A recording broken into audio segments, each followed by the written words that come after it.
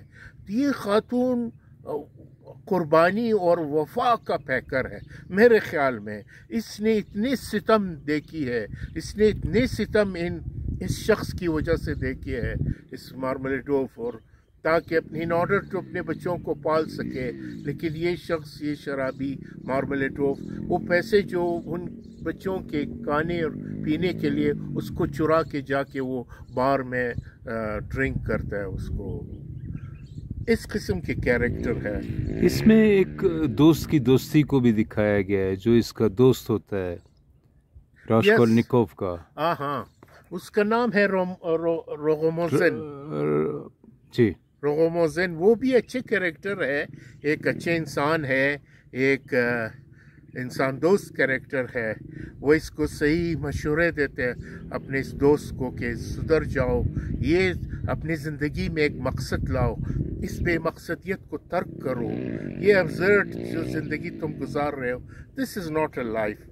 ایک صحیح اپنے لیے ایک اچھا، جس شخص سے اس کی بہن کی وہ کہتے ہیں کہ اس کا رشتہ کر دیں گے، وہ بھی بڑا نفسیاتی ٹائپ کا شخص ہے. وہ بھی ایک کروک شخص ہے. وہ he is a real rascal. He wants to seduce اس کے بہن کو، اس سے فلرٹ کرنا چاہتے، اس کو سیڈیوس کرنا چاہتے. یہ اپنے لو کا اس کو یقین، نام نہاد لو کا، فیک لو کا یقین دلا کے. تو یہ جو شخص ہے راسکولنکوف، ہی از اے جینیس. یہ ہے بڑا جینیس آدمی، یہ چیزوں کو سمجھتا ہے. اپنے بہن کو، اپنی ماں کو مشورہ دے کہ اس شخص سے دور رہو. یہ ناول کیوں یہ دوستویسکی کے دوسرے ناولوں کے مقابلے میں زیادہ پاپولر ہو گیا؟ یہ ڈیپ انسانی اینگوش کو، انسان کے ٹارچر کو اس نے خوب، اذیت کو، ذہنی اذیت، اس کو ریئلی پورٹرے کیا، ڈیپلی پورٹرے کیا. انسانی نفسیات کو اس نے خوب ڈیپلی پورٹرے کیا ہے. اور اب دیکھو، میں آپ کو ایک مثال دوں. یہ شخص مارملیٹوف کو یہ لے آتا ہے، یہ ڈرنک ہے، اس کے گھر تک پہنچا دیتا ہے. تو اس کی وائف کہتے ہیں کہ تم بھی اس کے ساتھ شامل ہو. بولتا ہے نہیں، میں نہیں ہوں، میں تو اس کو مدد کرنے آیا ہوں کہ گر ہے نہیں رستے میں، یہ نشے میں تھا. خیر، پھر اس کو ریئلائز ہوتا ہے کہ یہ جو ہے اس نے پیسے سارے کھا لی نشے میں، اس بچوں کا حق، اس یتیم بچوں کا. تو یہ اس کا ایسے ہمدردی کے طور پہ کچھ ٹاپک نکال کے اس کے کھڑکی میں رکھ لیتے ہیں اور خود چلے آتے ہیں. اس دوران دوبارہ اس کے ذہن میں ایک خیال آتا ہے کہ میں مجھے کون، میں تو خود ایک مفلس اسٹوڈنٹ ہوں، مجھے کون دے گا پیسے؟ اس پیسے کو اٹھانے لگتا ہے تو اس کا جو گرل فرینڈ ہے سونیا یاد آ جاتے ہیں، بولتے ہیں شاید سونیا کو یہ میک اپ کے اس ناول میں اس زمانے کی جو رشیا میں غربت تھی، جو بدحالی تھی، اس کی بہت اچھی منظر کشی کی گئی ہے. اگر ذرا اس کو ایکسپلین کریں. یہی میں جو کہہ رہا ہوں نا، جو یہ پیسے رکھ لیتا ہے تاکہ یہ اس کو یہ خاندان افاقہ ہو جائے، پھر یہ ارادہ بدل دیتا ہے، پھر بولتے ہیں نہیں اس کو سونیا کو میک اپ کی ضرورت ہے کیونکہ وہ پروسٹیٹیوٹ ہے، روڈ پہ نکلی ہوئی ہے، تو وہ اپنے گھر کو فیڈ کرتی ہے سونیا. تو آگے جا کے جب یہ جانے لگتا ہے تو ایک تاریخی جملہ ہی ادا کر دیتا ہے کہ آئے انسان کتنے ذلتوں کے عادی ہو جاتا ہے. مین آر اکسٹمڈ ٹو، انسان ذلتوں کے عادی ہو جاتا ہے. تھینک یو الطاف صاحب، تھینک یو. Thank you.